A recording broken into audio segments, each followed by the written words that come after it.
Buenas tardes, soy Alba Barquero, secretaria de Memoria Histórica de Juventudes Socialistas de la provincia de Badajoz. Nuestra mesa la conforman el compañero Manuel Candalija, jefe del Servicio de Actividades Culturales del Área de Cultura de la Diputación de Badajoz, y nuestro ponente Ángel Olmedo Alonso, que es historiador y director de los campos de trabajo. Paso a comentar el currículum de Ángel Olmedo. Es historiador, miembro de la ARMES, licenciado en Geografía e Historia, con la especialidad de Historia Contemporánea por la Universidad de Extremadura. En 2002 formó parte del grupo de personas que constituyeron la Asociación para la Recuperación de la Memoria Histórica de Extremadura. También fue director de los campos de trabajo de recuperación de la memoria histórica entre los años 2003 y 2019. Posteriormente, la ARMES en 2012 llevó a cabo la excavación de la fosa del Valle entre Mérida y Arroyo de San Serván. Fue director del campo de trabajo en Villanueva de la Serena en el año 2016, en Olivenza y la fosa de Cabezuela del Valle en 2017 y en Aceuchal en 2019. También fue coordinador del programa Tras las huellas de la memoria Extremadura entre 2018 y 2020. Ha publicado diversos libros como Espacios, lugares y personas de la guerra civil en la provincia de Badajoz en el año 2005, Llerena, 1936, Fuentes orales para la recuperación de la memoria histórica. Cabe destacar que con este trabajo sobre Llerena fue premio Arturo Barea 2009 de la Diputación de Badajoz. Y seguro que, aun con todo esto, me han quedado muchísimas cosas por decir del largo currículum de nuestro ponente. Y ahora mi compañero Manuel Candalija os explicará un poco por encima sobre qué tratará la ponencia de Ángel Olmedo. Gracias, Alba. Bueno, yo poco más que añadir de lo que ha señalado Alba, ¿no? Para mí es un placer presentar a Ángel Olmedo, que además de compañero de profesor es amigo, ¿vale? Y que va a tratar un tema que es fundamental desde el punto de vista histórico, y es la conexión entre la juventud y la memoria histórica, que es algo fundamental. Todo lo que se ha hecho de aquí para atrás es algo muy importante, es algo que está hecho, pero hay que mirar al futuro, hay que mirar que nuevas generaciones y nuevos compañeros, historiadores, historiadoras, pues puedan sumarse a esta causa y puedan seguir haciendo trabajos de recuperación de memoria histórica y democrática. Para mí es algo fundamental y como estamos en la casa del PSOE, pues también hay que hablar de política y hablamos del partido. Y es algo fundamental, es una evolución clara del devenir de este partido, cómo ha ido evolucionando. Ahora mismo, los que están ahora mismo en Juventudes Socialistas, muchos de ellos son nietos o bisnietos de aquellos que padecieron esa persecución y esa represión, y está bien que tomen conciencia como tal y que trabajen en esos campos de trabajo. Campos de trabajo que la mayor parte de ellos son voluntarios, lo hacen por iniciativa propia, sin ninguna remuneración por ello, y es fruto de un compromiso que denota el valor de la juventud actual, ¿vale? Sin más, yo doy la palabra a Ángel, que es el que tiene que hablar ahora en su ponencia, y nada, cuando quieras, Ángel. Muchísimas gracias, Manuel y Alba, por la presentación y, bueno, a la organización, a Fernando Ayala, que somos también amigos y compañeros desde la época de la facultad, y contar con este público, pues casi todos también hemos tenido alguna tarea en común en cosas de estas de la memoria histórica. Yo la presentación que les voy a hacer esta tarde es hablar de ese papel de los jóvenes en la recuperación de la memoria histórica. La importancia de su labor, de su compromiso, sobre todo porque en cuestiones de memoria histórica no solamente es necesario recuperar esa memoria y que descanse en las bibliotecas o en los archivos. Es importante transmitirla y que pase de generación en generación. Y para ese papel entendemos que es fundamental los jóvenes, su compromiso y, como veremos esta tarde, pues lo que nosotros denominamos una lección de historia viva. Es estar sobre el terreno viendo los hechos que sucedieron no hace muchos años, pero también escuchando a los protagonistas y a la familia, a los hijos y a las hijas de esas víctimas. Y sobre todo es importante porque aquí estamos hablando de atender a la familia, de atender a las víctimas, pero también de recuperar a nuestros compañeros y compañeras, pues personas que militaban en las organizaciones socialistas, comunistas, republicanas, anarquistas, y que precisamente esta mañana Juan Carlos Rodríguez Ibarra hablaba de ese golpe de Estado, que sabemos todos quién dio el golpe de Estado. Los motivos y los sucesos, bueno, pues una de las causas fue ese movimiento obrero tan potente que había en Extremadura, esas ocupaciones de tierra que había habido en febrero de 1936, como hablaba también un compañero, y esa huelga de 1934 del campesinado extremeño, que fue también muy potente. Pues esos son los que van a acabar en estas fosas.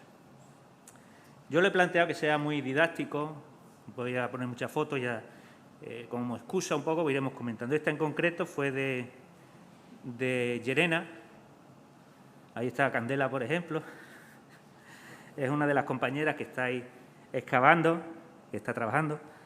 Laura Muñoz, que ahora es arqueóloga, es profesora de la Universidad de Extremadura también.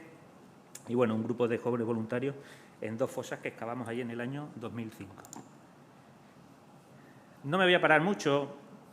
Sabemos que a partir del 17 y 18 de julio se produce un golpe de Estado que fracasa en la mayor parte del territorio, pero que triunfa en parte de él, en algunas ciudades, y sobre todo en lo que era el protectorado de España en el Marruecos, que es de donde van a proceder las tropas que van a entrar en la provincia de Badajoz procedentes de Sevilla. Esto lo que supone, bueno, pues es una supresión violenta de las instituciones democráticas, también se ha hablado esta mañana, ¿no? A veces cuando se habla de república parece que toda la república era de extrema izquierda, y en la república hubo gobiernos de centro-izquierda, hubo gobiernos de derecha y hubo gobiernos de izquierda en función de los resultados electorales, como en cualquier proceso democrático, ¿no? Como decía, no nos vamos a parar mucho. Sabemos que las tropas que vienen aquí fundamentalmente es ese ejército del sur, procedente del Marruecos, que van a ir entrando a sangre y fuego en todos los pueblos y ciudades de la provincia de Badajoz, fundamentalmente lo que Paco Espinosa denomina como la ruta de la muerte, que son todas las ciudades que vienen, que están en torno a la carretera entre Sevilla, Mérida y Badajoz.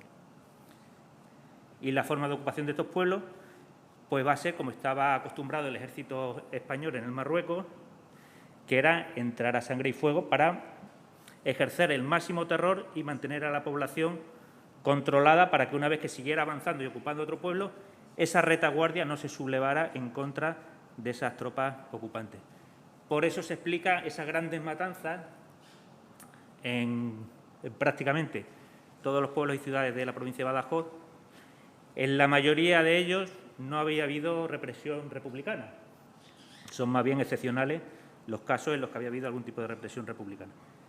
Pero la represión franquista, Candela esta mañana también ha hablado de ello, calculamos en torno aproximadamente a unas 14.000 víctimas, un número que sigue aumentando a medida que la investigación, sobre todo las monografías locales, se van incorporando, frente a las aproximadamente 1.400 víctimas de derecha, víctimas por los republicanos, que son conocidas porque el franquismo tuvo su propia memoria histórica, como es conocido, y a través de la causa general se preocupó de ir pueblo por pueblo buscando a las personas que habían sido víctimas de la represión republicana.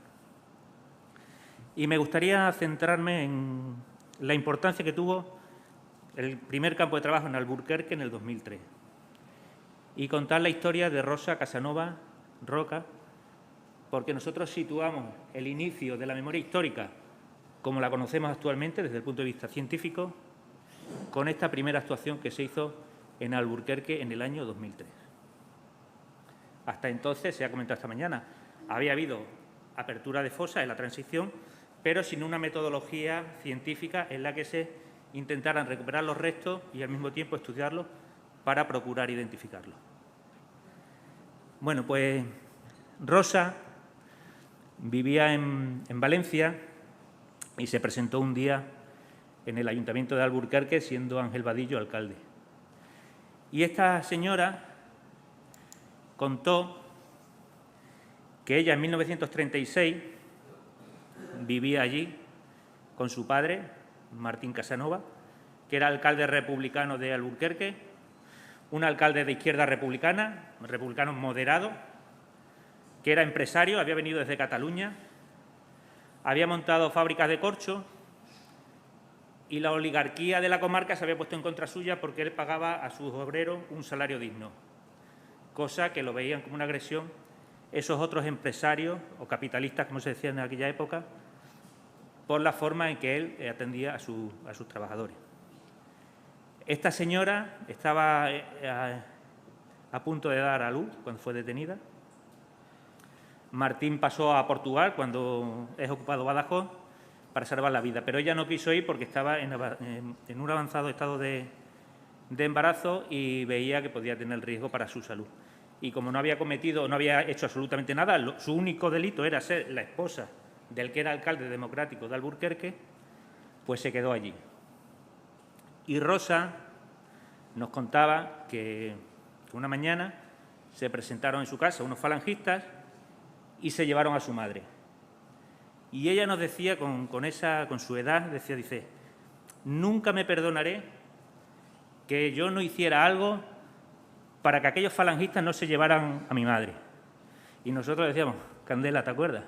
Decíamos, ¿qué ibas a hacer si es esa niña que está en la foto, frente a unos falangistas armados, ¿no? Pero ella se quedó con esa cosa de haber hecho algo para que su madre no fuera detenida y posteriormente asesinada.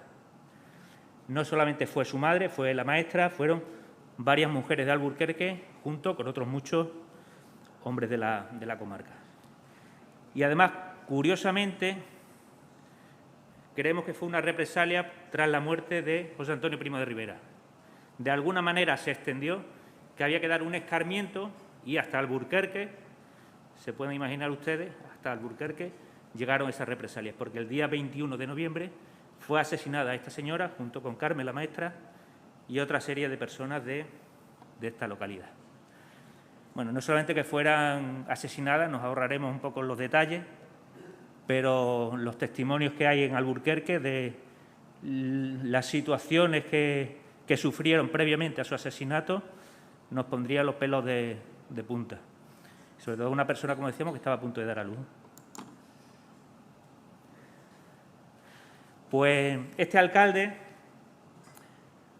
lo primero que hizo, dijo que sí, que era abrir la fosa, metió una retroexcavadora y allí empezaron a salir huesos por todos sitios. Entonces, Ángel Vadillo nos llamó a la Asociación para la Recuperación de la Memoria Histórica, que en aquel momento era Carmen Pereira, la presidenta, y nos dijo, oye, veniros para acá porque es que aquí nos han empezado a salir huesos y no sabemos qué hacer con ellos.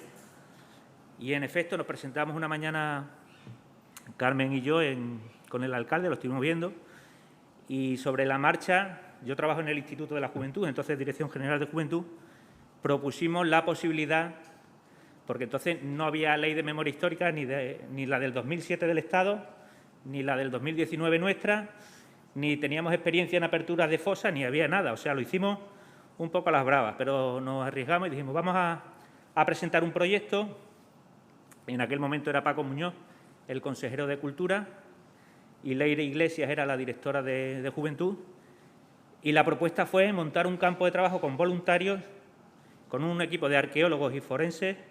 Estuvo Diego Peral, de la Universidad de Extremadura, y en esa nos lanzamos a la apertura de esta fosa para tratar de recuperar esos restos. Se pueden imaginar las dificultades. Una fosa que tenía más de 11 metros de profundidad, llena de agua hasta arriba, un foco infeccioso, lógicamente, había que bajar con oxígeno, con peligro de derrumbe, pero, bueno, nos pusimos manos a la obra. En esa foto se ve a Rosa y su marido el día que visitaron la fosa para ver dónde estaba su madre. ¿Y qué nos encontramos? Pues que aquella había sido un lugar no solamente de terror, de asesinato de personas, sino que las autoridades de la comarca franquista lo habían destinado también para que todos los animales muertos de la zona fueran arrojados allí. O sea, era una forma de humillación de las víctimas. No solamente fueron asesinadas, arrojadas a una fosa clandestina, porque tirar un cuerpo a una fosa común o en este caso, una mina, sin inscripciones, sin ningún documento, es un enterramiento clandestino, sino que, como decíamos, como forma de humillación, nos encontramos miles de huesos de animales mezclados entre los restos humanos. Bueno, en esa foto aparecen algunos de los voluntarios y los restos, lógicamente, después de ser separados, tratados, algunos de los restos que nos encontramos, como pueden ver, estaban completamente fragmentados porque no solamente eran arrojados a la fosa, sino que además pues se rociaba con gasolina, se quemaban e incluso encontramos una granada sin explotar y tuvimos que llamar a la Guardia Civil para que fuera desactivada. Y, de hecho, había testimonios de la comarca que nos decían que se escuchaba por la noche gritos de las personas que habían sido arrojadas y no habían muerto y pues estaban un tiempo gritando, pidiendo auxilio, hasta que finalmente morían porque era imposible salir desde allí. Bueno, ¿y todo esto por qué? ¿Qué es esto de la memoria histórica? Bueno, pues desde nuestra concepción, y esto es como todo, es opinable, lógicamente, y hay corrientes historiográficas, no ya las revisionistas, sino dentro de la propia academia, que no lo entiende de esta forma. Nosotros entendemos que hay que utilizar herramientas de investigación, como utilizan todos los historiadores, que es una forma de conocer el pasado, pero en nuestro caso ampliamos, no solamente son historiadores los que participan en estas investigaciones, estamos diciendo que hay arqueólogos, que hay antropólogos, que hay otros especialistas en otras materias. Esta mañana se hablaba del banco de ADN. Entendemos que todos estos especialistas pueden aportar una parte muy interesante para ese trabajo. Y, sobre todo, lo que decíamos, esto no es solamente investigar y conocer y tenerlo en un archivo, sino que lo que buscamos es verdad, justicia y reparación, porque las víctimas de esas personas que fueron arrojadas todavía viven entre nosotros y nosotras.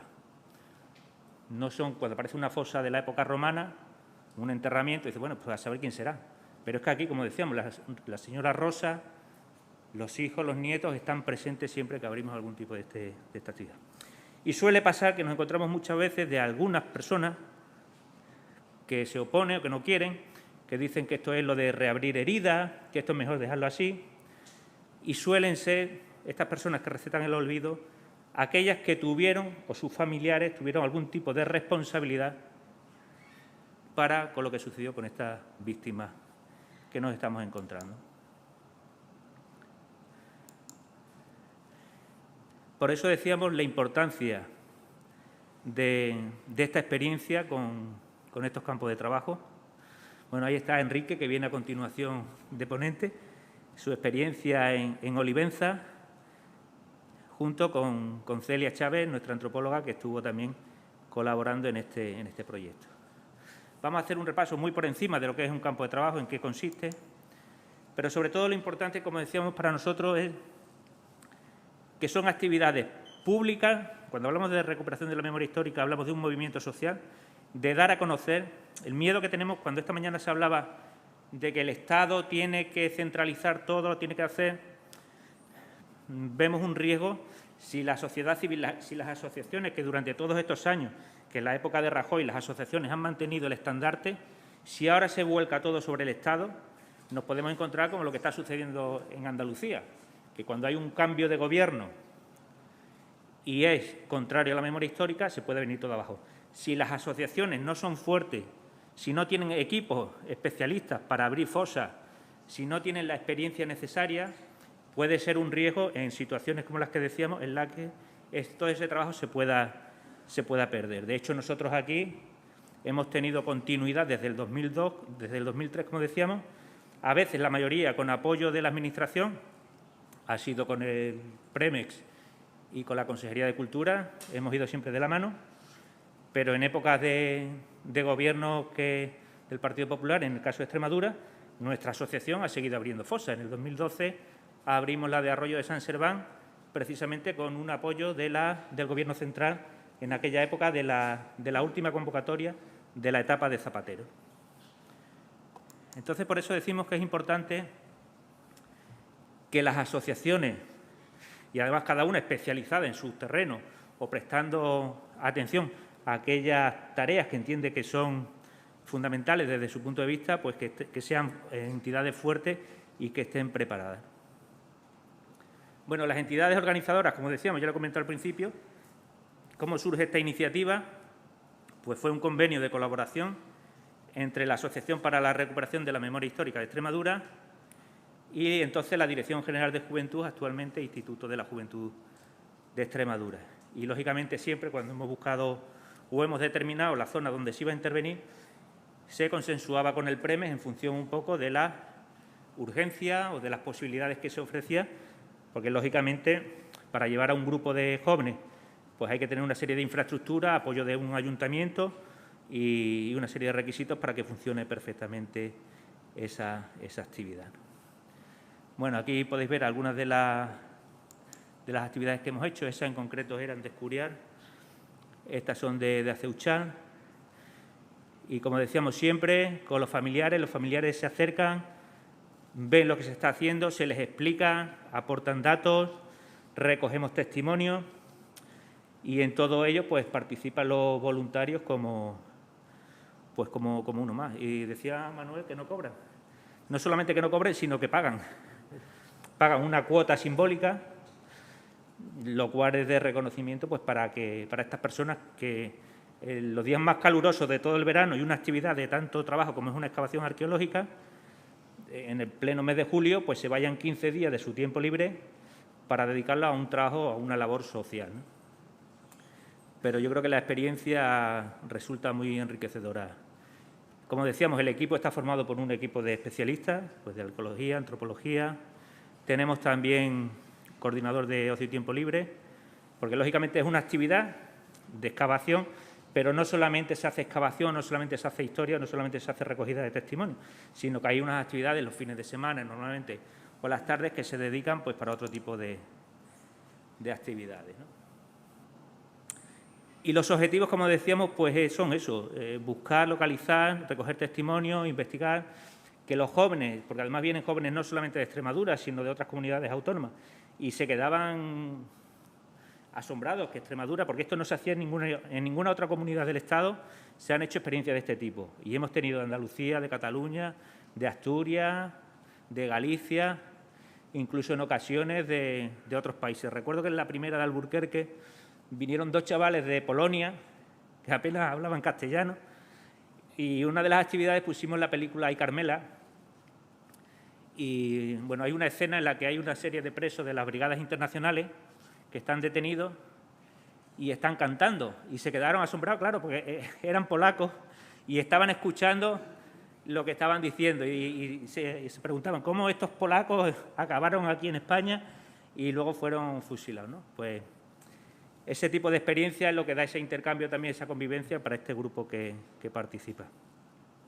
Como decíamos, aparte de la excavación, en el caso, por ejemplo, de Talarrubia, lo que abrimos fue una zona de trinchera que separaba el frente, estas son trincheras republicanas, separaba Casa de Don Pedro de la zona de la Siberia, Talarrubia, y aquí habían sido asesinadas y arrojados varios cuerpos. No dimos con ellos, pero sí que las trincheras las quedamos limpias y relucientes, tal y como estaban en la época, y nos dio mucha rabia porque al poco tiempo volvimos y el propietario del terreno metió una retroexcavadora.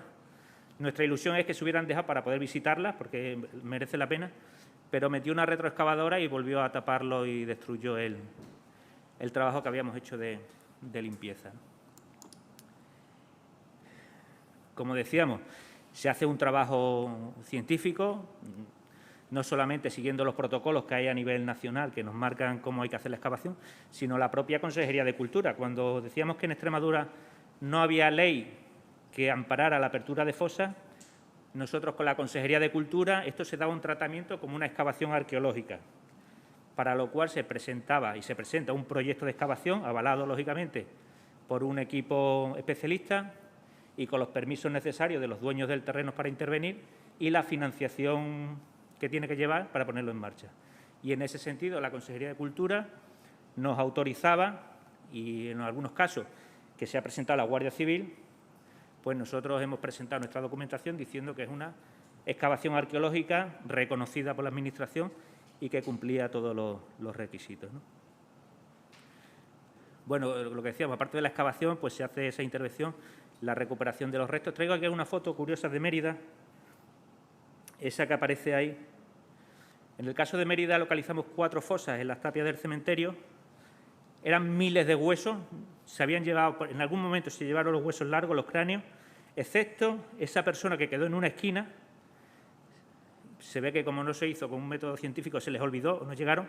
Y lo curioso es que está con los brazos atados atrás, y la cabeza boca abajo. Claramente son signos de una muerte violenta y de haber sido asesinado y enterrado fuera del cementerio en ese lugar, ¿no? Bueno, el procedimiento de investigación histórica, como decíamos, ¿no? Utilizamos las herramientas que utilizan todos los investigadores.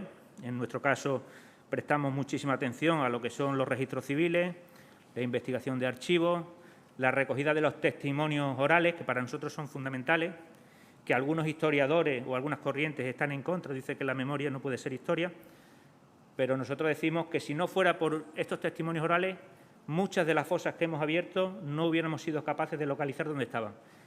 En el caso de Arroyo de San Serván, lo he contado a veces, ¿no? El tío Andrés, con sus 90 años, era primo de uno de los fusilados y él sabía el sitio exacto. Todos los años, en noviembre, ponía una cruz en el lugar donde estaba y el dueño de la finca quitaba la cruz. Y al año siguiente volvía y volvía a quitarla el dueño. Así hasta el 2012, en el que pudimos abrir la fosa y efectivamente ahí estaban los restos. Por eso, lo que no está en los documentos, que muchas veces son documentos franquistas de una dictadura que están manipulados porque son falsos, eso nos lo está diciendo el testimonio oral. Y como prueba traigo aquí, que aunque no se ve bien, es una inscripción del registro civil, en este caso de Escurial, en el que, bueno, es un acta que tiene algunas cosas extrañas, porque en la columna en blanco dice la muerte, el nombre es una persona desconocida. Y la circunstancia de la muerte luego dice que apareció en el pueblo muerto y que además había sido comido por los cerdos. Nos comentaban los habitantes de Escurial que efectivamente allí la represión había sido muy dura, que la mayoría de la población abandonó el pueblo, se fueron a las fincas de los alrededores y que las personas que fueron asesinadas estuvieron varios días tirados en las calles y los animales, lógicamente, al marchar los dueños, pues quedaron libres por las calles y se comieron muchos de estos cuerpos. Entonces, esa es una inscripción. Seguramente, si las autoridades hubieran querido saber quién era y poner el nombre de esa persona, lo hubieran hecho, porque siendo vecinos sabrían quién era, aunque se lo hubieran comido en parte los cerdos. Pero, ¿para qué poner el nombre de esa persona? Con que pusieran que era un desconocido, pues era suficiente, ¿no? Y decíamos eso, que para nosotros los testimonios orales son objeto y fuente al mismo tiempo, porque nos permite conocer, sobre todo, cómo afectaba a esas personas. Bueno, a veces hablamos o leemos sobre historia, nos hablan, pues eso, el golpe de Estado de Franco, de los grandes generales, los militares, pero el día a día de la familia, de las personas que sufrían esa represión, Fernando lo comentaba antes también, eso es lo que nos cuentan estos testimonios orales. Y utilizados con un espíritu crítico, pues es una herramienta fundamental que nos permite preguntar al testigo de lo que sucedió. Yo a veces lo comento, se pueden imaginar que alguien pudiera entrevistar a Napoleón y preguntarle pues, sobre por qué invade España o cómo funcionó aquel acuerdo que hizo con la familia real, pues sería una información tremenda, ¿no? Pues en estos casos todavía tenemos a familiares que nos cuentan. Y traigo aquí un par de curiosidades. Este señor estaba en la residencia de Santa Amalia y tenía una foto encima de la cama. Es una foto muy famosa, se publicó en una revista de Barcelona. Son unas milicianas que aparecen con unos fusiles. Y preguntamos, ¿y qué hace usted con esta foto por aquí? Dice, no, si es que la del medio es mi novia, era mi novia. Y nos contó la historia que él era de Santa Amalia, se había ido hacia Madrid y estaba en los alrededores de Madrid y que un día pues, se fueron unas chicas de Madrid a visitar a los milicianos y que iban vestidas. Y se hicieron novios allí. Y claro, como se hicieron novios, estuvieron conviviendo. Lógicamente, por su ideología, no se casaron formalmente, no tenían un papel escrito. Y al terminar la guerra y pasar por la cárcel, cuando volvieron a Santa Amalia, el cura les dijo que no estaban casados. Y nos contaba que después de muchos años, al final, tuvieron que casarse por la Iglesia para poder ser reconocidos como tal matrimonio y un poco pues esa presión social que había encima de los vencedores en contra de los vencidos, pues para limitarla, ¿no? Y era curioso pues ese detalle. Y la foto de abajo, que es una también de nuestras voluntarias, Esta señora es de Miajada, su padre fue asesinado y cuando estuvimos en Santa Amalia fue a visitarnos y también era curioso porque el testimonio de esta señora, su padre era protestante en Miajada, curiosamente había un grupo de la iglesia protestante y esta persona, además de ser protestante, era de izquierda y fue asesinado simplemente por eso, ¿no? Y son cuestiones que muchas veces, lo que decíamos, la represión franquista no hablaba de estos casos, ¿no? Pero los familiares sí que los guardan y nos los siguen contando. Bueno, lo que decíamos, no solamente es trabajar y estar todo el día, no somos explotadores de los jóvenes, también hay actividades de ocio y tiempo libre, actividades lúdicas. Se suele completar también pues, con ciclos de conferencias que se abren, además, lo que decíamos, este tipo de actividades se abren para todo el pueblo. El último año que hemos estado en Aceuchal se llevó la exposición, la que tenemos con Diputación de Badajoz, y se hace siempre un ciclo de conferencias abiertos también por lo que decíamos, porque no tenemos nada que ocultar y a veces acuden personas a la excavación o a la charla y tienen puntos de vista diferentes. Bueno, nosotros hablamos, discutimos e incluso los propios jóvenes, por lo que decíamos, cada uno se va haciendo pues, su visión sobre esta cuestión y tiene argumentos para defenderlo. Y el que ha escuchado pues, algunos de estos testimonios de lo que sufrieron, claro, cuando alguien le viene diciendo que eso es mejor dejarlo y para no reabrir heridas, pues tiene los suficientes argumentos como para rebatirlo, ¿no? Bueno, para ir terminando, no sé cómo vamos de tiempo, Manuel. ¿Vamos? Vale. Bueno, pues sí, para ir terminando, recuerdo que cuando los primeros campos de trabajo estaba Floriano aquí en Extremadura todavía, del Partido Popular, y sacó en la prensa diciendo que la Junta estaba dilapidando dinero mandando a jóvenes a buscar huesecillos que estaban tirados por el monte. No sé si estábamos ya, quizás estábamos en algún campo de trabajo y fue muy claro para los chavales lo que estamos diciendo, que están con pico y pala abriendo, escuchando, pues que alguien hable de esa forma tan despectiva de víctimas que fueron asesinadas, que siguen desaparecidas, que estas personas, la mayoría de ellas han nacido pero no han muerto. Su muerte no están inscritas en los registros de defunción y a efectos legales todavía siguen vivas. Entonces, que alguien hable con ese desprecio, pues la verdad es que es triste, sobre todo por falta de humanidad y desconocimiento. Porque aquí estamos hablando, en el fondo no es una cuestión política, en el sentido de militancia, sino que es una cuestión de derechos humanos y estamos hablando de víctimas. Yo a veces lo comparo cuando alguien argumenta en contra de esto y les digo, bueno, cuando ha habido estos casos de chicas desaparecidas que se han dado en nuestro país, ¿no? Y todo el mundo está de acuerdo que hay que buscarlas, que hay que usar recursos, que hay que llevar el georradar, porque esas familias, esos padres que tienen una hija desaparecida, es muy duro, estamos viendo el sufrimiento. Pues aquí estamos hablando del mismo caso y no podemos dejar a estas personas y a estas víctimas sin esa atención. Bueno, traigo aquí algunas fotos de algunas de las actividades. La primera es de unas catas que hicimos en Cabezuela del Valle, en el cementerio. En este caso fue negativo.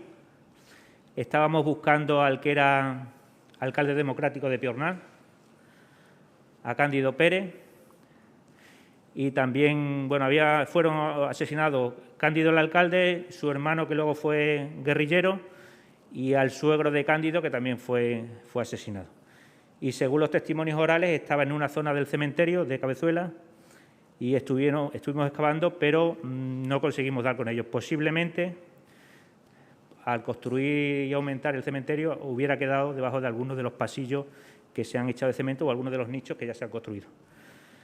Pero, como decíamos, y para nosotros defendemos siempre la importancia de las asociaciones, del papel que juegan esto, es todas esas personas que acuden para conocer lo que se está haciendo. No solamente familiares, sino también amigos y conocidos.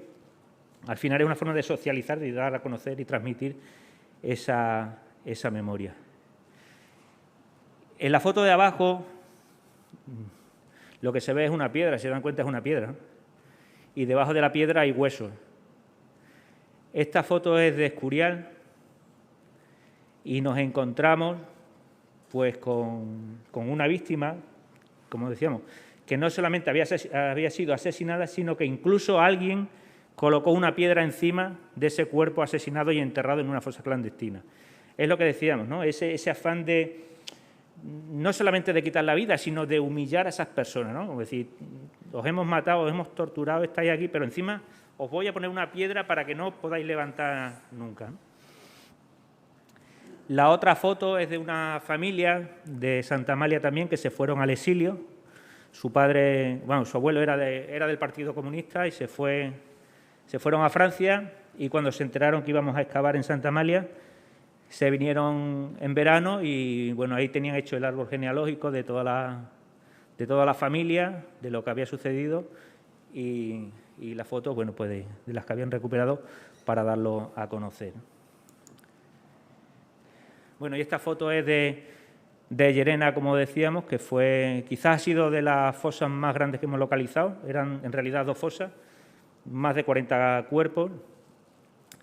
Y en este caso, bueno, pues también había una parte de ellos que habían sido quemados, habían sido incinerados, y otras partes que estaban en bastante buen estado de conservación. Y aquí también contábamos con lo que decíamos, con esa memoria que el hijo de una de las víctimas había guardado en su cabeza, Fortu, el amigo Fortu, que falleció luego pocos años después. Y este hombre nos contaba que era niño, estaba cuidando un rebaño y vio llegar a un camión de falangistas con varias personas que la bajaron del camión y fueron fusiladas y arrojadas a esta fosa. Y al llegar a casa, pues se lo contó a su padre, y el padre le dice, pues una de las mujeres que iba ahí era tu madre. Y claro, él se quedó impresionado, pero guardó en su memoria el sitio exacto donde estaba la fosa, al lado de un regato. No sé por qué, pero hay muchas de las fosas no las hemos encontrado al lado de regatos. La de Arroyo de San Serván está en un regato, se ve, bueno, yendo desde Mérida hacia Arroyo, pasando donde está Piensos Nantas, un olivar que hay ahora, por ahí pasa el regato de aguas fecales de Calamonte. Pues al lado de ese regato es donde habían hecho esta fosa y estaban arrojadas estas personas. Y en este caso de Llerena, en el arroyo Romanzal, también en las afueras de la localidad. Y aquí me gustaría, solamente por encima, porque es conocido, bueno, afortunadamente a veces tenemos personas ahí que nos dicen, es que estamos atascados, parece que no avanzamos. Y nosotros decimos, hemos avanzado muchísimo. Desde el 2002 que empezamos con esto hasta ahora, con apoyo de las instituciones, sin apoyo de las instituciones, generando movimientos sociales, hemos avanzado mucho. Y afortunadamente también tenemos una ley de memoria histórica y democrática de Extremadura, que es incluso, esta mañana se hablaba, es superior a la que había hasta ahora del Estado, porque recoge muchos de los aspectos que entendíamos que eran necesarios y que nos vienen a dar argumentos. Si es que esto, cuando hay quien dice, bueno, es que lo de quitar las cruces y las placas, ¿qué daño hace? Sí que han estado ahí toda la vida.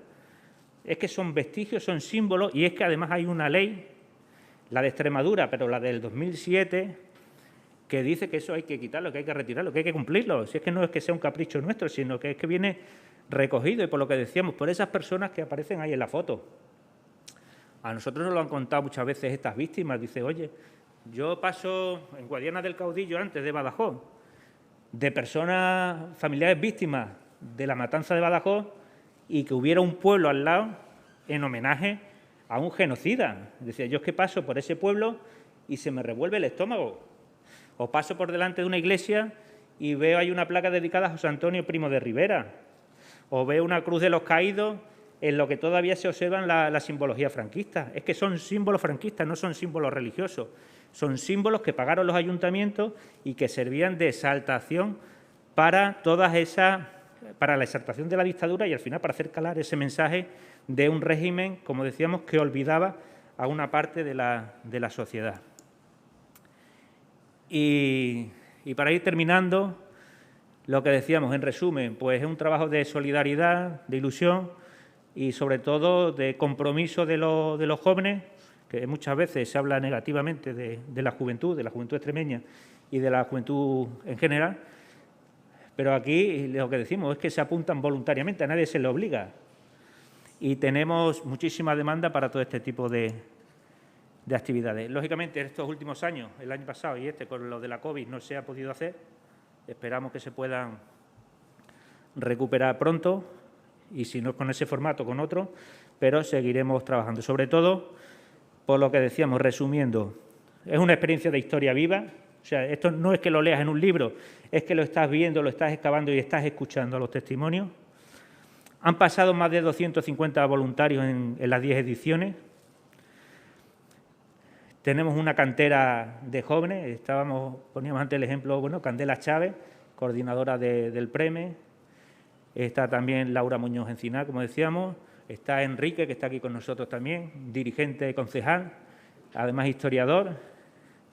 Y tenemos pues, muchísimos jóvenes que no solamente desde la historia, sino desde la medicina, desde el periodismo o desde el compromiso social, sencillamente, porque aquí no se pide ni carnet ni se pide ninguna titulación para venir de voluntario, solamente ganas de trabajar. Y entendemos que esta cantera que estamos generando pues está dando su fruto, no solamente por lo que decimos de conocer y transmitir esa memoria, sino de pasar a ser también, en el fondo, pues activistas y difusores de esta memoria. Y aunque pase el tiempo, pues yo creo que quien ha vivido una experiencia de este tipo no se olvida, ¿no?